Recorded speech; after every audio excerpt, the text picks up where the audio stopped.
نتوسل بالحبابة والبتول المستطابة والنبي ثم الصحابة فعسى دعوة مجابة نتوسل بالحبابة والبتول المستطابة والنبي ثم الصحابة فعسى دعوة مجابة.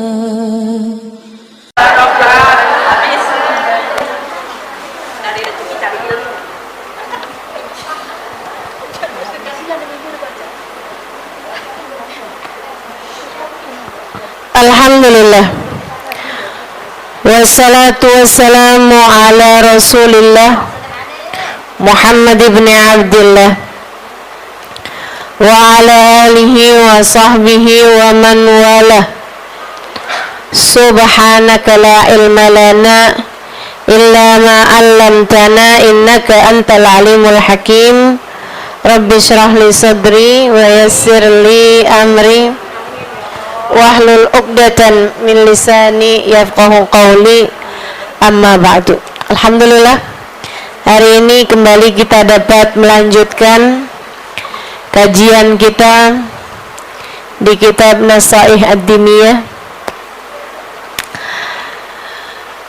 Kita doakan Majelis Ta'lim Ahbabuz Zahra semoga selalu jadi cahaya yang menerangi bumi kita ini. Semoga ilmu yang kita dapatkan di majelis ini dapat menjadi ilmu yang bermanfaat bagi hati kita, bagi diri kita, bagi perjalanan kita menuju Allah SWT. Jadi ilmu yang menjadi bekal kebahagiaan bagi kita dunia hingga akhirat nanti insyaallah. Sama-sama kita sayangi sahibatul bait ukhtina Syarifah Sidah Al-Aidarus. Kita doakan beliau, anak, mantu, cucu selalu dalam rahmat ridha Allah SWT. Panjangkan umurnya, disehatkan badannya, dimudahkan urusannya, dikabulkan hajatnya, semakin dicinta Allah SWT dan Rasulnya. Sama-sama kita muliakan juga segenap ustadzah bil khusus Ustadzah Khadijah Asgaf yang tadi telah memimpin sholawat, juga Ustazah Su'ud Aidit dan para ustadzah yang lain, para pimpinan-pimpinan majelis ta'lim. Mudah-mudahan Allah SWT senantiasa memberkahi semuanya insyaallah, biar pada sehat, biar pada sabar, biar semakin dicinta Allah SWT dan Rasulnya. Dan tentu saja semua yang hadir di majelis ini, baik offline ataupun online. Yang online tuh suka bilang, kenapa kita nggak pernah disebut-sebut Ustazah? Ya, sekarang kita sebut deh ya. Yang hadir di majelis ini baik offline maupun online, baik secara langsung maupun live streaming, kita doakan semoga senantiasa dalam pandangan kasih sayang Allah, dalam rahmat, dalam ridha Allah SWT, dalam syafaat, dalam kasih sayang baginda Nabi besar Muhammad sallallahu alaihi wasallam. Biar pada sehat badannya, sehat pikirannya, sehat hatinya, dicinta Allah, disayang-sayang Rasulullah, agar tahun ini yang kita sekarang sedang berada di awal tahunnya, tanggal 2 dari bulan Muharram, sepanjang tahun ini Allah SWT jadikan sebagai tahun yang membawa banyak kebaikan bagi kita dan terhindar dari segala keburukan dan kejahatan. Amin ya rabbal alamin. Baik saudara sekalian, kita akan langsung lanjut dengan bahasan kitabnya. Sekaligus juga akan saya sampaikan mengenai bulan atau hari Asyura yang segera akan kita jelang. Mudah-mudahan Allah Subhanahu wa taala menjadikan kita tidak terhalang dari keberkahan dan kemuliaan pada hari Asyura insyaallah. Kita dapat meraih apa yang Allah Subhanahu wa taala turunkan pada hari tersebut dengan cara kita mengamalkan amalan-amalan sunnahnya, amalan-amalan yang diperintahkan kita untuk dapat melakukannya pada hari Asyura nanti dari amalan-amalan sunnah yang berfadilah. Sebelumnya kita akan awali dengan pembacaan niat belajar bersama-sama. Bismillahirrahmanirrahim. Nawaitu ta'allum wa ta'lim wa naf'a wal intifa' والمذاكرة والتذكير والإفادة والاستفادة والحث على التمسك بكتاب الله وسنة رسول الله صلى الله عليه وآله وسلم والدعاء إلى الهدى والدلالة على الخير ابتغاء مرضاته وقربه وثوابه وحسن الخاتمة مع اللطف والعافية وصلاح العاقبة برحمتك يا أرحم الراحمين. إلى حضرة النبي محمد صلى الله عليه وسلم وآله وصحبه وأزواجه وذريته وأهل بيته وسلم وجميع الأنبياء والمرسلين وأولياء الكون أجمعين ونخصوصا سيدنا المهاجر الله أحمد بن عيسى فقيه المقدم سيدنا محمد بن علي بعلوي سيد الحباب عبد الرحمن أسقاف سيد الحباب عبد الله بن أبو بكر العيدروس فخر الوجود الشيخ أبو بكر بن سالم وأصولهم وفروهم ثم إلى صاحب الكتاب الحباب عبد الله بن علوي الحداد حب أحمد بن زين الحبشي وعلي بن محمد الحبشي ثم إلى روي الإمام الغزالي محمد بن محمد الغزالي الطوسي ثم إلى روي سيدنا الشيخ عبد القادر الجيلاني ثم إلى أرواح أربعة الأئمة المجتهدين ومقلدين في الدين علماء عاملين فقهاء والمحدثين والقراء والمفسرين وسادات الصوفية المحققين أجمعين ثم إلى أرواح الأولياء التسعة الذين نشروا الدين في بلاد الإندونيسية ثم إلى أرواح جميع آل أبي علوي أجمعين أن الله يغفر لهم ويرحمهم ويعلي درجاتهم في الجنة وينفعنا بركاتهم وأسرارهم وأنوارهم وعلومهم ونفحاتهم في الدين والدنيا والآخرة. الفاتحة.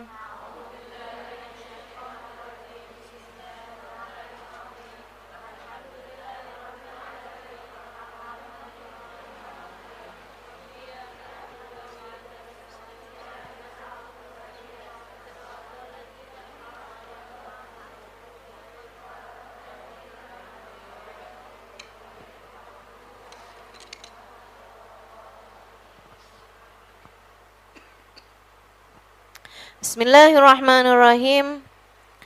Qala al-Imam al-Haddad radhiyallahu ta'ala anhu wa ardhah wa nafa'na bihi wa bi'ulumihi fid dharain amin.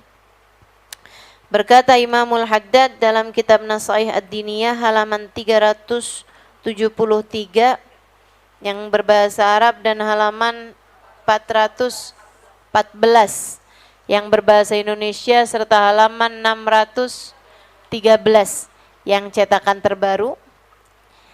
Beliau mengatakan wa amma hubbul jah. Sampai situ ya. Adapun cinta terhadap pangkat, ambisi untuk menjadi pejabat. Kayaknya pembahasan pas bener nih.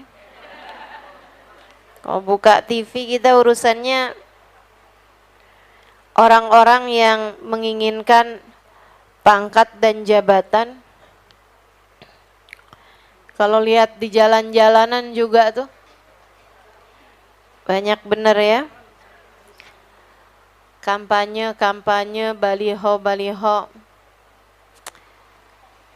Kita doakan mudah-mudahan kita dikasih pemimpin, pejabat yang takwa sama Allah dan sayang sama rakyat.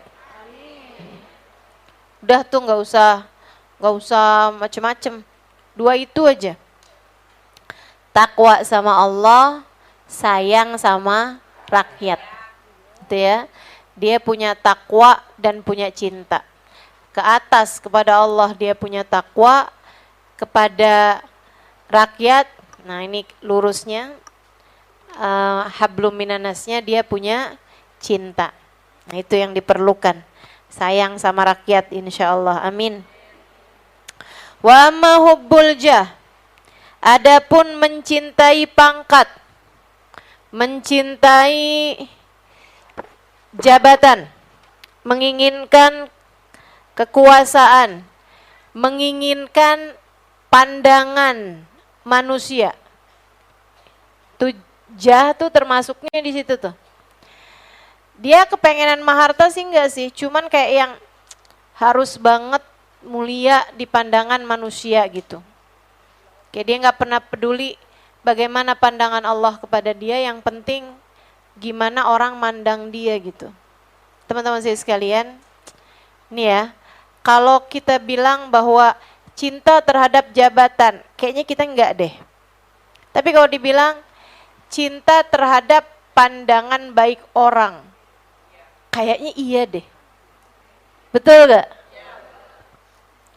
Wa amma hubbul jah, adapun mencintai jah, pangkat di hati manusia, wal mal, dan mencintai harta, wa kathratil hirs alaihima, dan besarnya ambisi untuk keduanya, famadmumun jiddan, maka itu adalah sesuatu yang sangat tercela.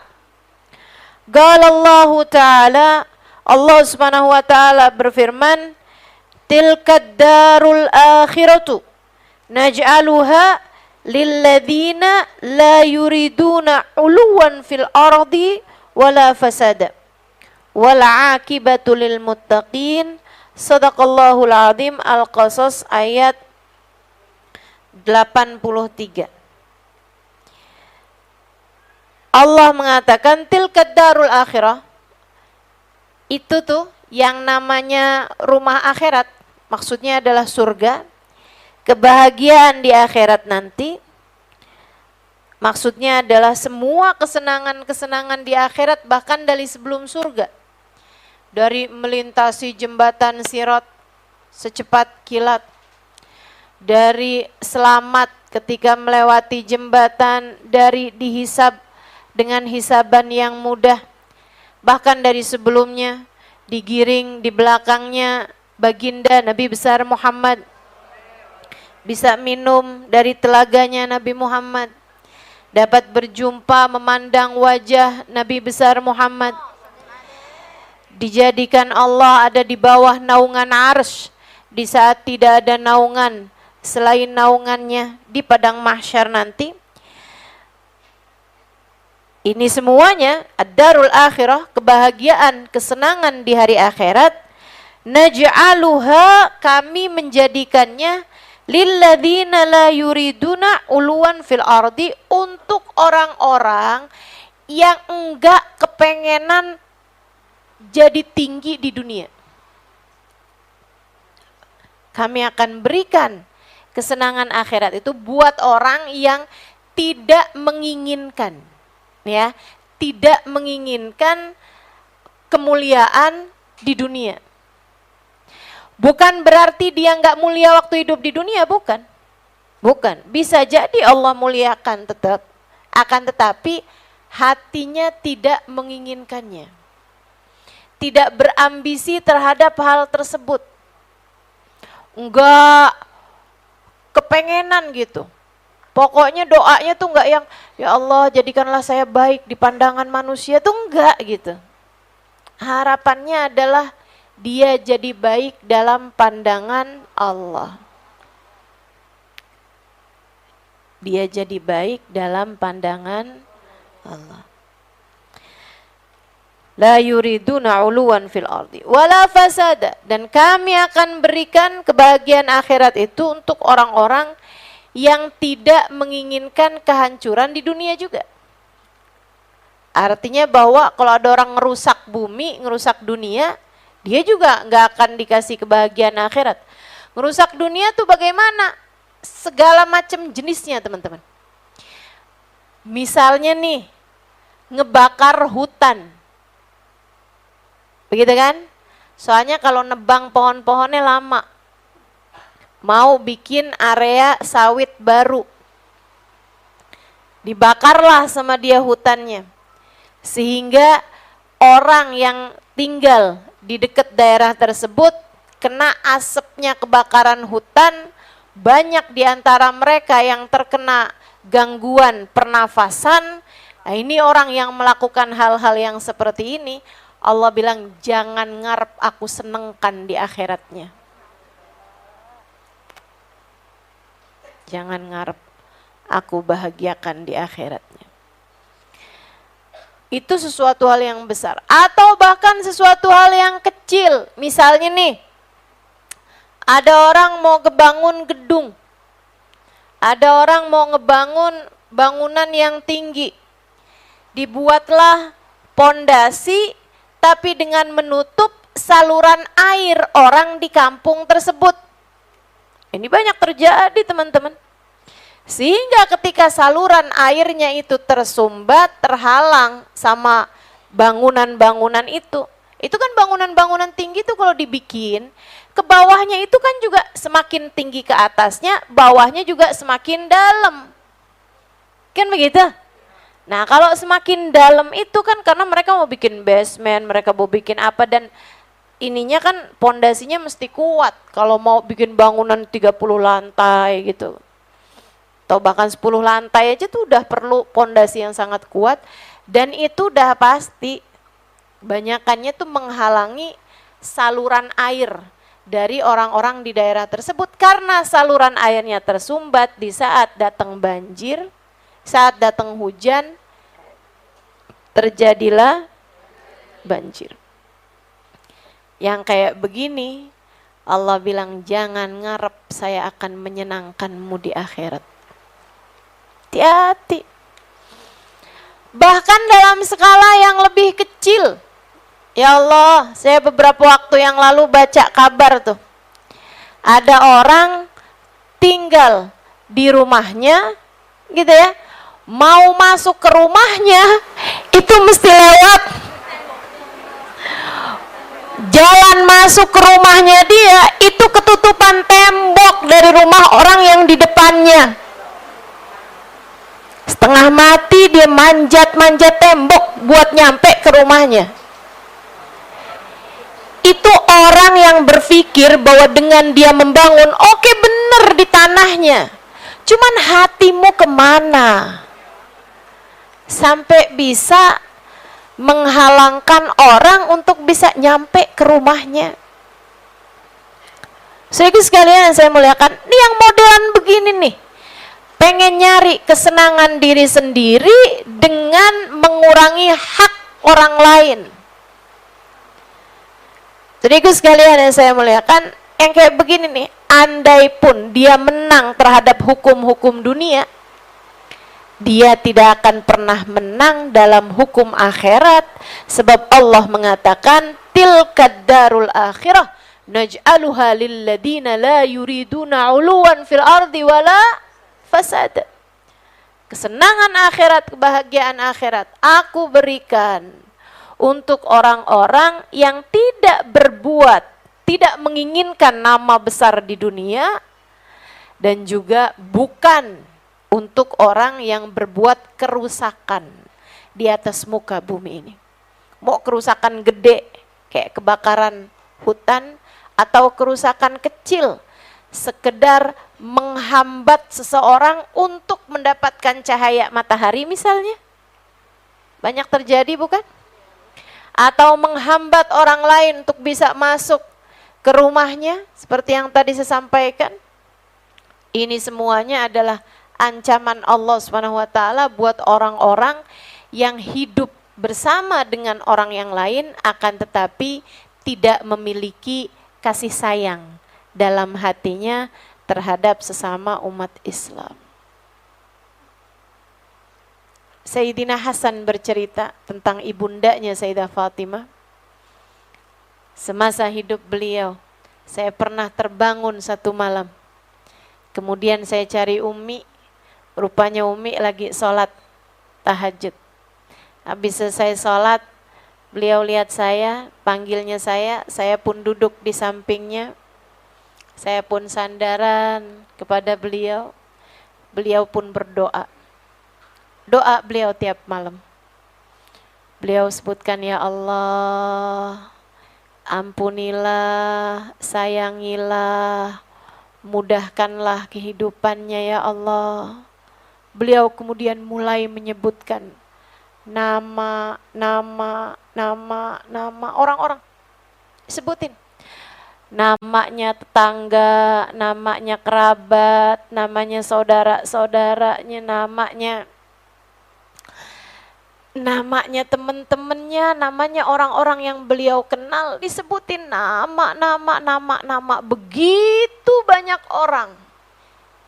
Hingga saya nggak pasti apakah puluhan atau ratusan nama yang disebut dalam doa panjang beliau. Dan tidak ada satupun dari nama tersebut beliau menyebutkan nama beliau sendiri. Tuh, yang kayak beginian nih, yang bakal Allah bahagiakan sebahagia-bahagianya di akhirat nanti.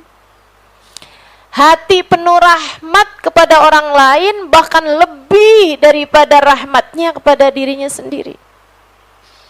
Lebih daripada sayangnya dia kepada dirinya sendiri, dia lebih sayang lagi sama orang lain. Enggak tega. Bayangin orang lain disiksa sama Allah, enggak tega. Bayangin orang lain masuk neraka, enggak tega. Irhamu man fil ard, yarhamukum man fis sama. Sayang yang di bumi, yang di langit akan menyayangi. Rahimun yarhamuhumur rahman tabaraka wa ta'ala. Orang-orang yang disayang, orang-orang yang bisa nyayangi orang lain, mereka adalah orang-orang yang paling disayang sama Allah Subhanahu wa ta'ala. Ibadah nih jangan kamu kira cuman sekedar urusan sholat, cuman sekedar urusan kain penutup auratmu. Bukan cuman sekedar pokoknya anak saya sekolahnya bagus, ibadahnya bagus, tanpa peduli keadaan orang-orang di sekitar. Nabi Muhammad bahkan bercerita seseorang yang tertidur malam dalam keadaan kekenyangan, sementara tetangganya tidak bisa tidur karena kelaparan. Orang tersebut adalah seseorang yang telah kehilangan kunci surganya. La yuriduna uluwan fil ardi wala fasada. Ini dalam skala-skala kecil teman-teman. Gimana pula dengan orang yang memang korupsi miliar bahkan triliun. Hartanya orang haram-haram diembat semuanya demi untuk kekuasaan. Wah, berat nih urusannya nih, berat. Makanya mudah-mudahan Allah selamatkan kita semua.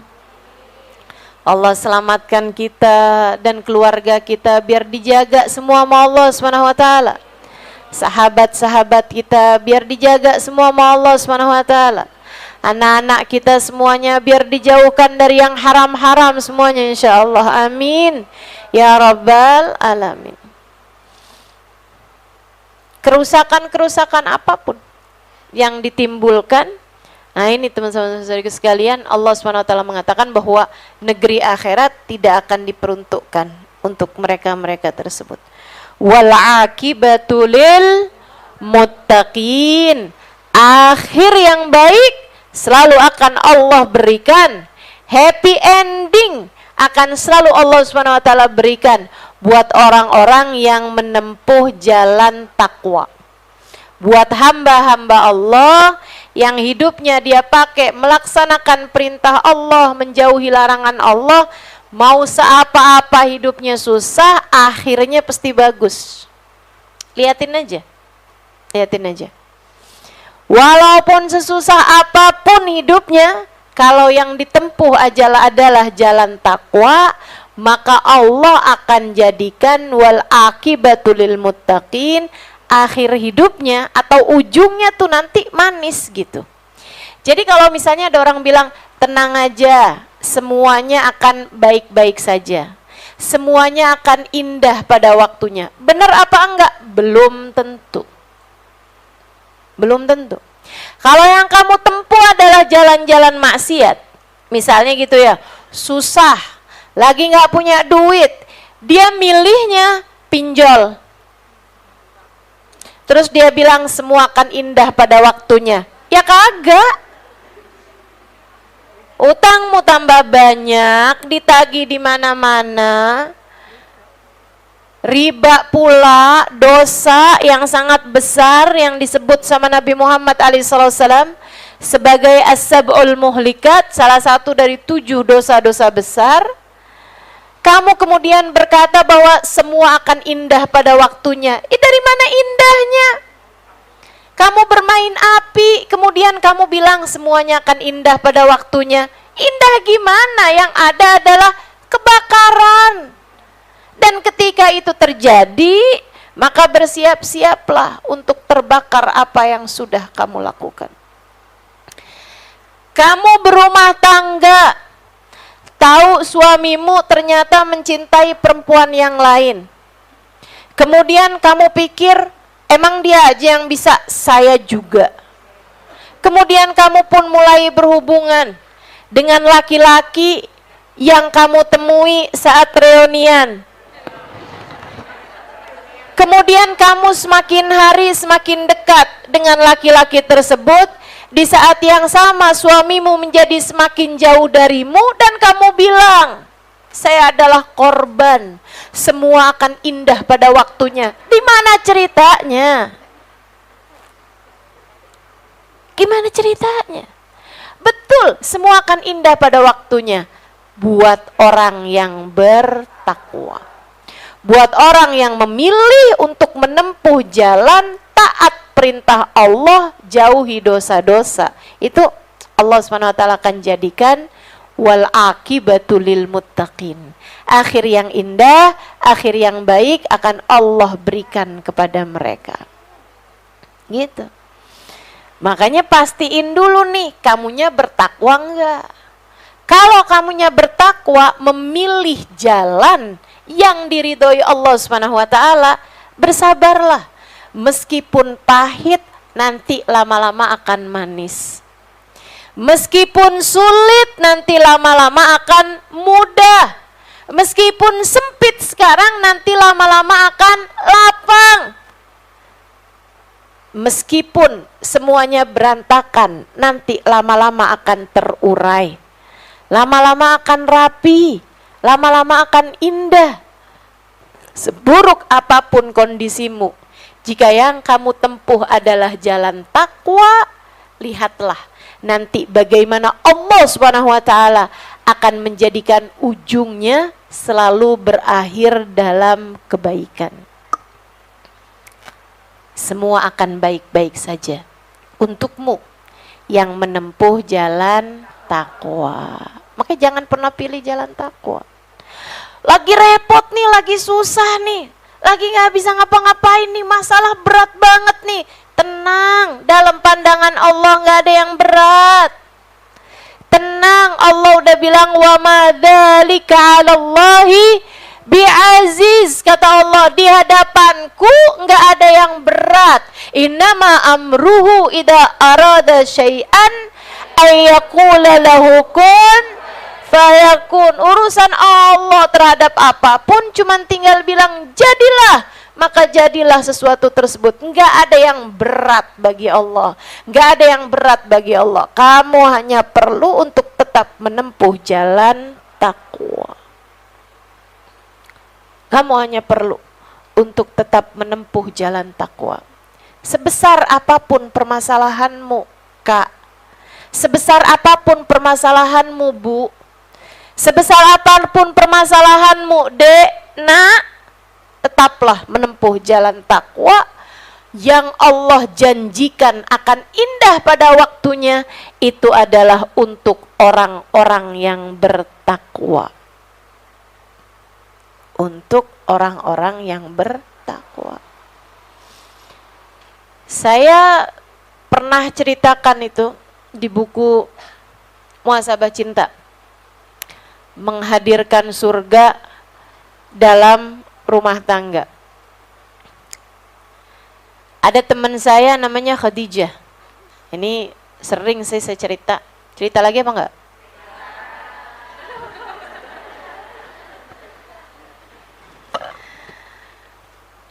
Biar inget-ingetan kita ya sama jalan yang semestinya kita tempuh. Teman saya nih Khadijah, waktu kami di Tarim itu, saya punya banyak teman-teman orang luar negeri ya, orang barat gitu, yang tinggal di sana bersama suaminya dan anak-anaknya, termasuk Erika, ya Mariam, sama suaminya, kemudian Ustadzah Najibah tuh, yang waktu itu pernah kemari juga, itu juga tinggal di sana bersama suaminya dan anaknya. Kemudian lagi ada Latifah, ada Aisyah gitu kan. Ada beberapa orang-orang yang memang tinggal di sana bersama dengan suami-suaminya. Ada yang dari Amerika, ada yang dari Inggris, ada yang dari Australia, waktu itu yang dari Swedia.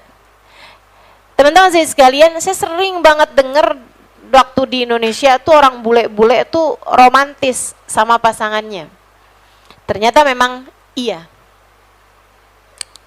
Ya seenggaknya kayaknya lebih romantis lah daripada orang Indonesia kayaknya. Jadi sekalian, nah tapi bersama dengan saya liatin pasangan mereka tuh kok jemput istrinya atau lagi jalan bareng tuh ya romantis gitu kan. Nggak ada yang lebih romantis daripada Khadijah, teman saya ini sama suaminya. Itu saya kalau ngelihat dia tuh dijemput sama suaminya gitu ya, karena kebetulan saya pengurus waktu itu gitu. Jadi tuh suaminya tuh bahasanya ngomongnya tuh halus banget sama dia. Terus nanti tuh begitu dia keluar dari Daruz Zahra gitu, jemput sama suaminya nih, barang-barang dia tuh langsung diambil sama suaminya. Kayak dia nggak boleh banget gitu bawa barang gitu. Padahal palingan kitab gitu kan, mungkin dia jajan gitu. Pokoknya tuh langsung disamper gitu sama suaminya. Nggak bolehin bawa barang berat. Sampai saya kalau ngeliatin gitu kan, saya pernah tuh lagi di kamar gitu, saya lagi nyetrika baju tuh. Saya sama ada Khadijah lagi nyetrika gitu kan. Saya bilang sama dia gitu, Khadijah, saya suka liatin suami kamu tuh loh, kayak baik banget sama kamu. Saya sampai pernah bilang gitu, nih Khadijah nih kayak kurang digendong doang nih sama lakinya nih. Kayaknya kalau boleh bini digendongin gitu, kayaknya digendong mulu udah sama lakinya gitu. Saya bilang kayak gitu. Terus dia bilang kayak gini, iya tuh emang baik banget dah. Dia bilang gitu. Saya waktu itu denger biasa-biasa aja gitu. Ketika ada istri bilang, iya suami saya emang baik banget gitu. Tapi waktu saya pulang ke Indonesia, dan saya kemudian banyak bergaul dengan ibu-ibu, para istri, karena saya juga termasuk salah satu diantaranya. Dulu kan masih muda ya kan. Nah saya begitu pulang tuh kan dah tuh, banyak gaulnya kan sama para istri.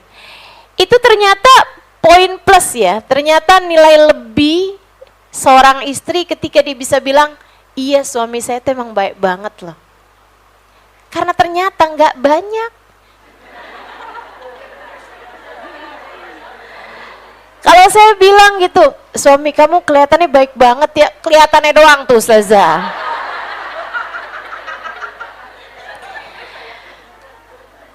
Itu kalau depan Ustazah melayan, ntar di belakang lain lagi tuh Ustazah.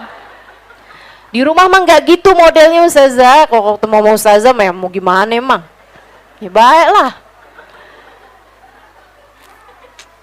Jarang tuh saya ketemu istri yang bilang suami saya emang luar biasa. Terus dia cerita lagi nih si Khadijah, untung saya tidak memutuskan sesuatu yang berbeda. Kalau enggak saya pasti bakalan nyesel. Dia bilang gitu. Saya bilang emang berbeda gimana Khadijah? Dia pun mulai bercerita. Dia bilang saya tuh nikah berapa tahun lalu gitu dia sebutkan. Terus dia bilang kami satu kampung, keluarga juga udah saling kenal, kayak sama-sama orang condet gitu ibaratnya nih. Dia di kota Baydha, teman-teman. Tempatnya Habib Muhammad bin Abdullah Al-Haddar. Ayahandanya Hubabah Maryam, Hubabah Nur, mertuanya Habib Umar, mertuanya Habib Zain bin Smith. Dan dulu Habib Umar, Habib Zain itu mondoknya di sana, di Baydha sana itu. Dia bilang, kami menikah dapat sebulan, 2 bulan, bulan-bulan madu itu ya. Itu masih bagus-bagus saja, enak-enak aja, nggak ada masalah. Dia bilang, tapi mulai kayak setengah tahun gitu dari pernikahan, rumah tangga kami mulai sepertinya sedang diuji. Emang biasanya rumah tangga tuh 6 bulan, 2 tahun, 5 tahun. Biasanya. Nggak selalu, tapi biasanya. Apa tuh maksudnya? Biasanya tuh kayak mulai ujian pertama tuh 6 bulan. Coba diinget-inget, lupa lah ya, udah kawin 20 tahun. Habis itu 2 tahun tuh, 2 tahun. Kalau 2 tahun tuh baik-baik, hati nyambung, enak gitu. Biasanya kesannya lebih gampang lagi. Terus nanti 5 tahun tuh ada dapat ujian lagi biasanya. Nggak mesti ya, nggak mesti.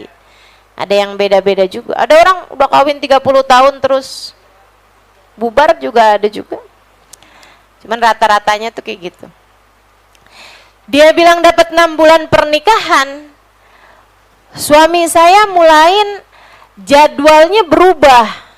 Biasanya tuh kalau dia keluar, dia punya toko gitu. Keluar pagi nih kerja gitu. Ntar siangan itu dia pulang, sholat duhur, jamaah, makan di rumah, habis itu dia berangkat lagi gitu. Dia bilang ini mulai berantakan, mulain kadang maghrib belum ada di rumah gitu. Kadang-kadang isya aja juga belum pulang, mukanya mulai kelihatan suram. Saya tanyain, dia selalu bilang nggak ada apa-apa kok. Itu memang perbedaan antara laki-laki dengan perempuan, teman-teman. Perempuan itu bercerita, menceritakan kondisi. Laki-laki bercerita, mencari solusi. Itu beda. Kalau kita tuh segala-gala, kita pengen cerita. Apa yang ada masalah? Awal masalah tuh kita pasti akan cerita sama suami, sama anak, gak peduli sama bayi kita ceritain. Mama nih lagi susah deh nak, gitu. Anak bayinya yang pokoknya intinya kita mesti cerita aja gitu. Emang perempuan pada dasarnya memang seperti itu, teman-teman. Kita tuh kayak kalau udah cerita 50% permasalahan tuh kayak terurai gitu. Kalau masih di dalam sini nih kayak yang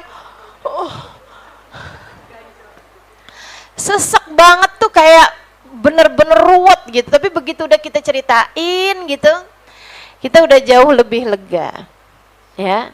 Makanya kalau kamu ada temen kamu mau cerita, itu dengerin aja. Kecuali kalau kamu bisa memberikan solusi yang bagus atau dia minta solusi. Kadang nih cerita juga nggak perlu solusi, curhat aja gitu. Kita kayak lagi sakit gitu kan, pusing atau apa kan, kita cerita tuh sama suami. Nah kalau suami itu nggak gitu ceritanya, kita tuh sekedar misalnya gitu ya, saya tadi sakit kepala, saya nih sakit kepala banget deh misalnya gitu ya. Kita cuman pengen didengerin aja gitu, Atau ya bagus lah kalau dia bisa bikinin teh panas misalnya gitu ya. Tapi enggak pun nggak apa-apa gitu, cuman sekedar yang terus gimana kondisi kamu sekarang? Masih sakit kepala? Itu kita udah seneng banget. Iya gak sih? Apa saya doang yang begitu? Kalau laki-laki tuh nggak gitu. Kalau laki-laki itu, kalau dia bercerita artinya mencari solusi gitu. Dan kalau dia pikir bahwa istrinya tidak bisa memberikan solusi, hanya akan menyusahkan istrinya, apalagi menyusahkan anaknya, dia nggak bakalan cerita. Sampai permasalahannya selesai, baru dia akan menceritakan kepada istrinya gitu. Itu emang perbedaan yang sangat mencolok dari dua karakter. Makanya kalau kita cerita sama suami nih misalnya, kepala saya sakit, dia pasti akan cariin solusi. kita ke rumah sakit yuk. Ya, nggak usah segitunya, kepala sakit doang. Pakai segala ke rumah sakit gitu. Kan begitu gitu, dia akan mencari solusinya. Nah, teman-teman saudaraku sekalian yang saya muliakan, jadi nih si suaminya Khadijah ini gitu, nggak mau cerita, karena dia pikir daripada saya nyusahin hati istri saya gitu. Dia nggak cerita. Dia bilang, tambah lama nih tambah berantakan nih. Kayaknya sholat juga nih yang asalnya dia laksanakan dengan berjamaah gitu, kayaknya mulain berantakan nih sholatnya nih. Ntar pulang belum sholat, dia pun sholat di akhir-akhir waktu gitu. Saya ngeliatin ini kenapa nih orang? Rupanya dia terlilit hutang. Bukan mah pinjol juga sih. Jadi akhirnya dia urusannya ini gagal gitu, mau ambil satu project mungkin gitu ya, mau jualan atau mau apa gitu, ternyata mau bisnis lah gitu. Ternyata bisnisnya gagal, diambil hutang sana, dia pun juga nggak berhasil lagi, gali lobang, tutup lobang, mulain tuh ribet tuh. Bulan ke-7, bulan ke-8, dia bilang sampai satu hari ketika dia mulain tuh, sering-sering pulang malam, saya liatin aja nih kenapa nih orang. Saya tanyain juga nggak jawab. Saya coba cari tahu, dia juga kadang marah kalau ditanyain. Udah sih, udah nggak usah tanya-tanya gitu, udah kamu ini aja gitu kan. Jadi nggak enak kan juga. Sampai akhirnya dia bilang ujian itu pun terjadi.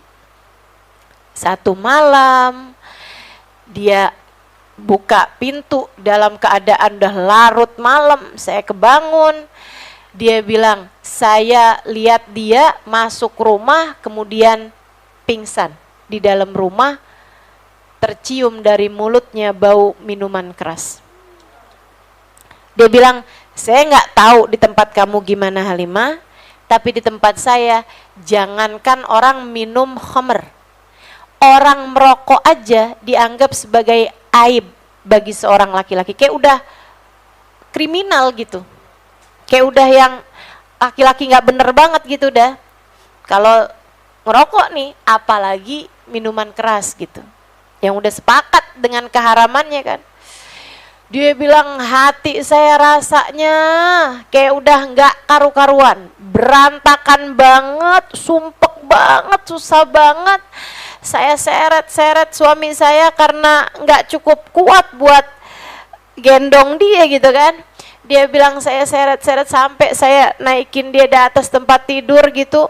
Dengan susah payah, saya pun tungguin dia dengan linangan air mata. Saya sedih banget lihat keadaan suami saya seperti itu. Dia bilang sampai waktunya subuh saya bangunin dia nggak bangun. Berapa menit kemudian saya bangunin lagi, dia nggak bangun. Sampai akhirnya saya sholat subuh sendirian. Abisnya itu kemudian saya tungguin dia gitu sampai matahari terbit, dia belum bangun juga. Belum sadar juga, bangun-bangun jam 8. Dia kemudian sholat subuh dengan kunut yang dijemur. Saya nangis depan dia, saya bilang, kamu kenapa? Dia seperti tetap enggan bercerita, tapi saya tetap tanya sama dia, kamu kenapa? Saya istrimu, saya berhak tahu apa yang terjadi sama kamu. Dia pun mulai bercerita bahwa urusan bisnisnya sedang tidak baik-baik aja. Tapi dia bilang, tapi nggak apa-apa kok, nanti semuanya akan dapat saya selesaikan. Laki-laki, gengsinya kan tinggi. Saya kira itu adalah malam paling gelap dalam hidup saya. Ternyata itu baru awalnya. Besok-besoknya tambah berat lagi. Dia mulai berjudi. Dan judi mana yang bisa menghasilkan? Mulailah kami menjual barang-barang di dalam rumah. Mulailah perhiasan terjualkan satu demi satu. Barang-barang mulai pada habis. Sementara hutang dia bukan juga berkurang, malah semakin hari semakin bertambah. Dia bilang keadaan pun menjadi semakin runyam. Dia semakin jarang pulang ke rumah. Kadang pulang pagi, kadang nggak pulang juga. Dia bilang kalau saya tanya dia malah marah-marah. Dia pun juga mulai sering memaksa saya untuk jual barang atau mulai mengambil barang-barang dalam rumah. Udah semakin kayak ada di neraka rumah kami. Dia bilang sampai akhirnya saya datang, saya bertanya kepada seorang ustadz. Dia bilang, ya ini ujian dalam rumah tangga. Kalau kamu bisa bersabar lebih bagus, kalau kamu mau tinggalkan suami kamu yang kayak begitu, boleh juga. Udah boleh gitu. Dia bilang keadaan menjadi semakin tidak baik-baik lagi, tidak baik-baik saja. Saya pun memutuskan untuk mulai bekerja. Saya tanya sama Khadijah ini karena saya tahu budaya di Arab bukan gampang orang nyari kerjaan gitu. Jadi saya tanya sama dia gitu. Terus kamu apa Khadijah yang kamu kerjain gitu? Dia bilang saya bikin roti. Kami dari keluarga yang pandai buat roti gitu. Jadi dia bilang saya pun bikin roti Arab yang segede-gede nampah tuh. Itu dia bilang khubz itu ya namanya ya. Dia bilang saya pun bikin itu, saya bangun jam 3 pagi gitu, saya mulai buat roti. Sampai pagi-pagi hari saya minta adik saya untuk datang ngambil roti jual di restoran-restoran. Dia bilang alhamdulillah untuk sekedar uang makan kami berdua tuh sebenarnya nggak kurang. Kalau buat makan doang. Ya, maksudnya buat hari-hari itu cukup. Akan tetapi kan nih suaminya rupanya tidak menempuh jalan takwa gitu. Di saat diuji, suami tidak menempuh jalan takwa. Dari sejak awalnya dia lebih memilih untuk riba. Dari awalnya dia udah maksudnya untuk berhutang, ya, untuk berhutang. Kemudian lagi dia dari awalnya juga kan memilih untuk berjudi. Kemudian lagi malah dia udah pusing nggak bisa iniin dirinya, dia malah minum minuman keras gitu. Jadi yang ditempuh bukan jalan takwa teman-teman. Nah itu kalau yang ditempuh bukan jalan takwa tuh susah. Mau berharap wal akibatu lil muttaqin. Yang Khadijahnya jalannya jalan takwa. Jadi sekalian, jadi dia milih untuk kerja daripada dia berhutang misalnya. Karena ada banyak juga nih para istri-istri yang ketika dikasih ujian berupa kesulitan materi, yang dipilih bukan hal yang benar nih kadang-kadang. Pinjem sama temen, betul gitu? Datengin saudara sambil usap-usap lutut. Kenapa dah orang kalau mau pinjem duit suka usap-usap lutut? Ada perlu apa nih? Usap-usap lutut. Masa sih nggak ngerti? Sehingga sekalian saya muliakan, dan kadang kalau nggak dikasih malah ngomel, malah marah, tuh kelakuan tuh. Ada yang begitu? Ada orangnya di sini yang begitu? Ayolah, jangan malu-maluin hidup ini.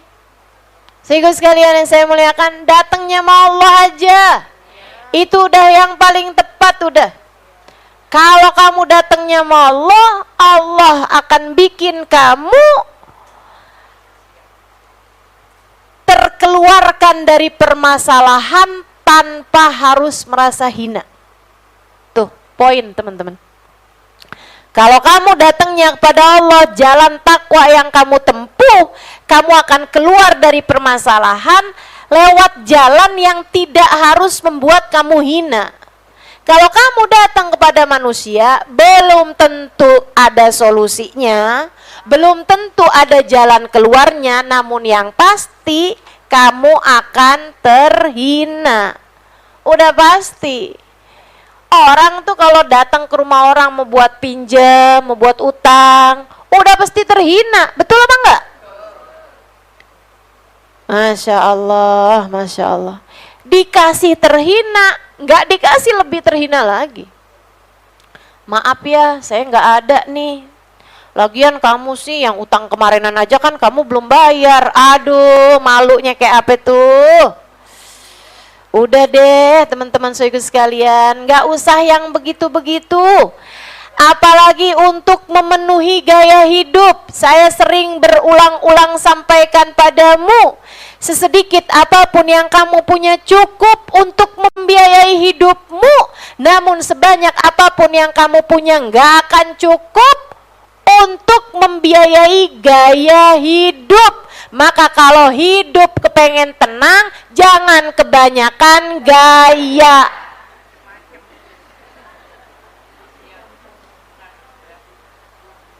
Setuju? Gak usah kebanyakan gaya. Pakai pengen punya barang branded. Ya kalau kamu mampu silakan aja. Tapi kalau nggak mampu ngapain maksain? Heran saya sama orang-orang sampai iPhone 14 disewakan. Disewakan. Buat apa tuh? Buat hadir acara reunian. Buat hadir acara arisan. Barang-barang branded bahkan ada yang disewakan. Hanya untuk menaikkan gaya hidup aja gitu. Kayak biar kelihatan cakep aja di hadapan orang-orang. Siapa yang sampai segitu pentingnya kamu sampai harus nyari kesan dari orang tersebut? Teman-teman saudara sekalian, dia tidak memberi nafkah padamu. Dia tidak memberi rejeki padamu. Dia tidak menjadi alasan kamu bahagia atau sengsara hidup. Dia nggak bisa ngapa-ngapain kamu. Kamu seharusnya kalau mau cari muka lah dari dia yang memegang kendali atas hidupmu. Namanya Allah Subhanahu wa ta'ala. Cari muka lah kepadanya. Bangun di waktu malam. Cari muka di hadapan Allah. Ya Allah, saya ada nih jam-jam yang segini ya Allah. Di antara hamba-hambamu yang soleh-solehah bangun di jam yang seperti ini, saya ikutan bangun juga loh ya Allah. Cari muka namanya. Dengan linangan air mata, kamu meminta agar Allah memandangmu dengan pandangan penuh cinta, itu namanya cari muka. Datang nih hari-hari di bulan Muharram. Sesungguhnya sebaik-baik puasa sesudah Ramadan adalah puasa bulan Muharram. Teman-teman sekaligus sekalian yang saya muliakan, kamu berpuasa lapar-lapar, itu namanya kamu lagi cari muka di hadapan Allah Subhanahu wa ta'ala. Cari muka lah di hadapan Allah. Kamu hadir majelis yang seperti ini gitu. Andai orang lain nggak tahu, nggak apa-apa juga, nggak harus update status. Saudaraku sekalian yang saya muliakan, kalau ada yang kamu mau cari mukanya, carilah muka di hadapan Allah. Cari muka di hadapan Allah. Duduk di belakang kena panasan, nggak apa-apa. Orang lain nggak tahu, nggak apa-apa. Dilihat orang lain, duduknya di belakang kena panas tuh kesianan, nggak apa-apa. Orang lain lihat saya kayak gimana nggak apa-apa, yang penting Allah lihat saya ada di antara hamba-hambanya lagi ikutan jalan nyari ridho Allah Subhanahu wa ta'ala, nyari tahu cara mendekat kepada Allah Subhanahu wa ta'ala. Jadi sekalian, nah untungnya nih suaminya Khadijah yang didapati adalah perempuan, maksudnya istrinya adalah seorang perempuan yang solehah, nempuh jalan takwa. Nih kalau misalnya yang didapetin perempuan yang lain kan belum tentu ceritanya jadi masuk di buku saya. Sehingga sekalian, akhirnya keadaannya jadi kayak begitu nih suaminya nih. Tambah semena-mena, berbulan-bulan. Kadang-kadang nih nggak pulang, kata ya Khadijah nih, pulang cuman buat ngambil duit saya. Itu kan nyesek banget ya kalau jadi istri kayak begitu gitu. Tapi Khadijah memang luar biasa. Hamba-hamba yang bertakwa, teman-teman. Bersama dengan kesulitannya, dia hanya akan memilih jalannya Allah. Akhirnya kerja terus tiap hari bisa buat makan, tapi ya suami keadaannya tidak membaik juga gitu. Dia pun nanya lagi, gimana ya, Bib, gimana ya, Ustadz, Kiai, Ustazah, misalnya gitu. Dia nanyalah sama orang yang ngerti agama gitu. Emang kalau nanya tuh jangan temen yang ngomporin gitu kan, sama tetangga gitu. Lagi lewat depan rumah kelihatan tetangga, kelihatan mukanya surem banget. Iya nih, saya cerita boleh gak? Nah, gitu. Jadi sekalian saya muliakan, habisnya kalau nanya sama Ustazah susah jawabannya, duduk di majelis kamu akan dapat jawaban dari berbagai macam permasalahan kehidupan. Nggak harus nanya satu-satu, masalahnya kan mirip-mirip aja sebenarnya. Betul? Tilkal ayyam nudawiluha bainan nas. Judulnya tuh beda di judul doang, masalahnya mah sama. Betul nggak sih? Masalah hidup orang tuh hampir mirip semuanya. Beda di judulnya doang, sama beda pemerannya doang. Sehingga sekalian akhirnya nanya lagi, terus dibilangnya ya itulah rumah tangga ya. Ya kalau kamu sabar silahkan dijalanin, kalau kamu nggak sabar udah boleh kamu buat minta cerai, buat nuntut cerai gitu. Dia tapi denger-denger kajian gitu kan, dia juga berusaha untuk mengingat-ingat pelajaran-pelajaran yang disampaikan orang-orang soleh. Beliau kemudian dapat satu pemikiran, kayaknya nih saya belum serius nih minta sama Allahnya. Dia bilang, saya memutuskan untuk bangun tahajud. Dia udah bangun tuh jam 3, tapi dia selama ini nggak serius tahajudnya. Jadi dia mulain tuh, bangunnya lebih diawalkan, kan bangun jam 3 bikin roti tuh. Jadi dia bangunnya diawalkan beberapa menit gitu kan, mulailah dia sholat tahajud. Habis selesai sholat tahajud dia angkat tangannya, ya Allah, bimbinglah suami saya menuju jalanmu ya Allah. Bimbinglah kami berdua menuju jalanmu ya Allah. Sayangilah saya, sayangi suami saya, sayangi kami semuanya ya Allah. Jangan biarkan kami salah jalan. Jangan biarkan kami jadi orang-orang yang kau murkai ya Allah. Tarik suami saya ya Allah kembali ke jalanmu. Udah gitu. Dia nggak bilang ya Allah kalau emang suami saya bakalannya bener, cepetan benerin. Kalau kiranya suami saya ya Allah bakalannya nggak bener, ya Allah jauhkan saya dari dia. Nggak gitu doanya. Dia nggak gitu doanya. Dia doa minta agar Allah sayangin dia, sayangin suami dia gitu. Minta agar mereka berdua ditempuhkan jalan orang-orang yang bertakwa.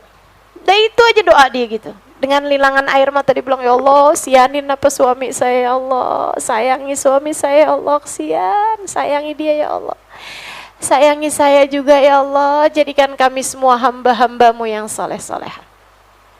Itu doa dia hari-hari dengan linangan air mata.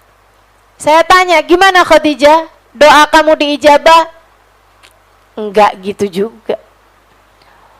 Doa saya enggak langsung diijabah. Suami saya malah kabur 3 bulan gak pulang-pulang. 3 bulan gak pulang-pulang. Itu kayak udah nikah lebih dari setahun tuh ya, ketika suaminya kabur itu. Dia bilang, ya Allah, susah saya tambahan. Karena orang jadi pada nanya kan, mertua, saudara gitu kan. Dia bilang, saya nggak tahu dia di mana, dia nggak ngabarin, dia nggak apa-apa gitu, nggak kirim surat kek gitu ya ngasih tahu gitu. Akhirnya orang tua jadi tahu, mertua jadi tahu. Akhirnya kelakuan dia pun kesebar kemana-mana. Saya malu, saya berusaha buat nutupin aib-aib dia.